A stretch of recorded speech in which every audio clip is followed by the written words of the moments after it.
Saya Miss Yvonne Yeo, pensyarah Mandarin dari Akademi Pengajian Bahasa UiTM Shah Alam. Kita akan bincangkan topik adat dan pantang larang pada Tahun Baru Cina. Pada masa awal, kebanyakan adat dan pantang larang pada Tahun Baru Cina di Malaysia adalah berasal dari negara China.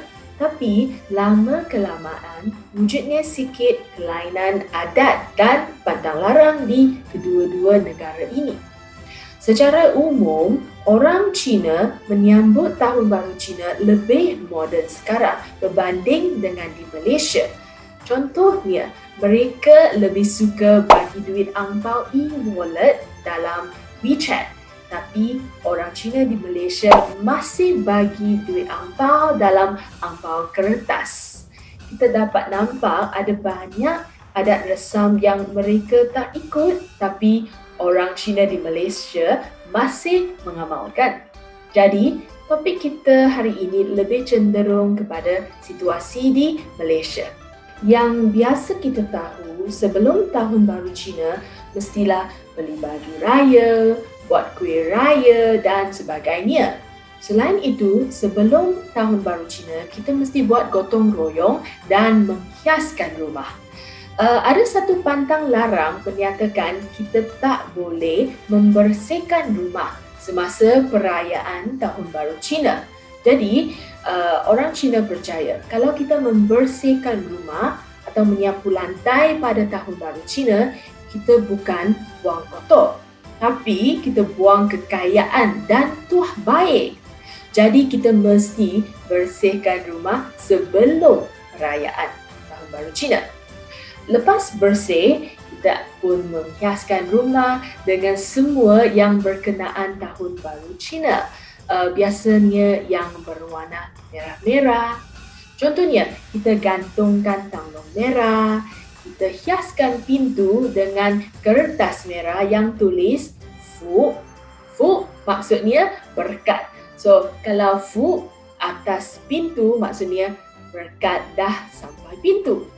Ada rumah yang guna tirai merah, alas meja berwarna merah, bunga plum merah. Semua ini untuk menambahkan perasaan perayaan.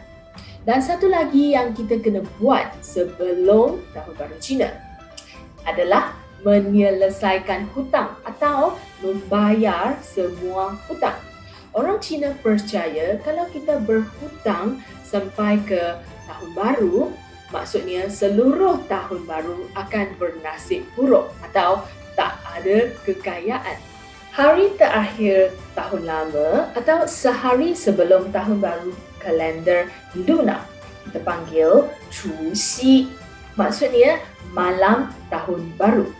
Hari ini adalah sangat penting bagi orang Cina.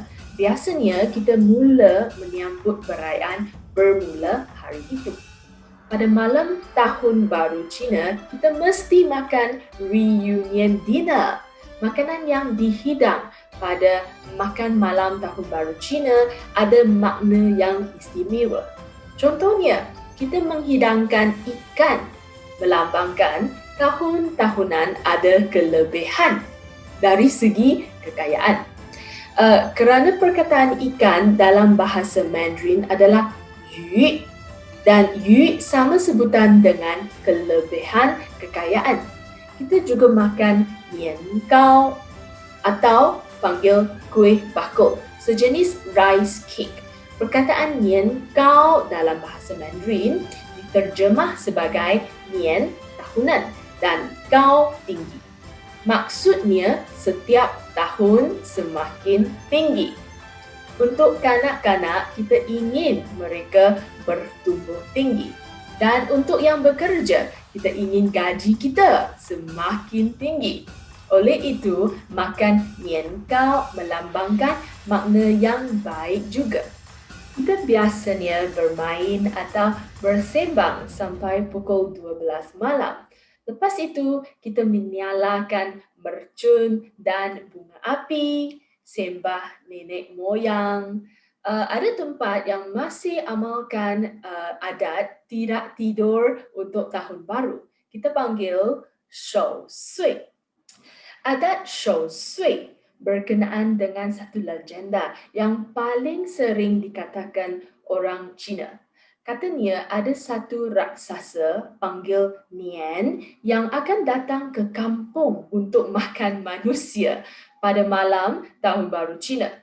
Oleh itu, pada malam itu, semua ahli keluarga akan berkumpul sekali dan mempertahankan rumah masing-masing daripada raksasa Nian. Walaupun ini hanya satu legenda, tapi ramai orang Cina yang masih mengamalkan tradisi ini. Ahli keluarga Cina akan berkumpul bersama selepas makan malam Tahun Baru Cina. Mereka akan bersimbang, bermain mercun, melakukan aktiviti bersama-sama.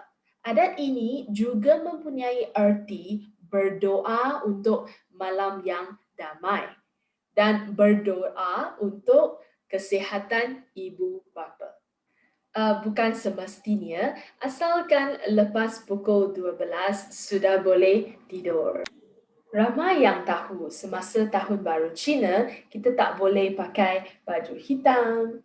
Selain itu, kita ada banyak lagi perkara yang kita tak boleh melakukan semasa Tahun Baru Cina. Pada hari pertama, kita tak boleh menyapu lantai dan mencuci rambut. Orang Cina percaya kalau kita sapu lantai, kita akan menyapukan kekayaan dan tuah baik. Sama dengan mencuci rambut, bermaksud membuang kekayaan dan tuah baik. Jadi, kedua-dua perkara ini kita mesti buat sebelum hari pertama Tahun Baru Cina. Yang kedua, kita tak boleh menghancurkan barang, terutamanya pinggan dan mangkuk. Orang Cina percaya ini akan menghancurkan kekayaan.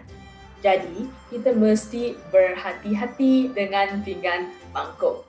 Sekiranya kita menghancurkan barang dengan tidak sengaja, kita akan membungkuskannya dengan kertas merah dan mengucapkan perkataan yang berkat atau bertuah. Contohnya kita cakap sui sui ping an. Yang ketiga, anak perempuan yang sudah berkahwin tidak patut balik ke rumah ibu bapa pada hari pertama Tahun Baru Cina, kerana dipercaya bahawa ini akan membawa nasib buruk kepada keluarga sendiri. Anak perempuan yang sudah berkahwin boleh balik rumah dengan menantunya pada hari kedua atau ketiga Tahun Baru Cina. Ada lagi banyak pantang larang atau adat yang berkenaan dengan Tahun Baru Cina. Contohnya, kita tak harus bermarah-marah atau berlaku pertengkaran semasa Tahun Baru Cina, kerana akan membawa nasib buruk sepanjang tahun. Kanak-kanak tak harus membuka angpau semasa menerimanya.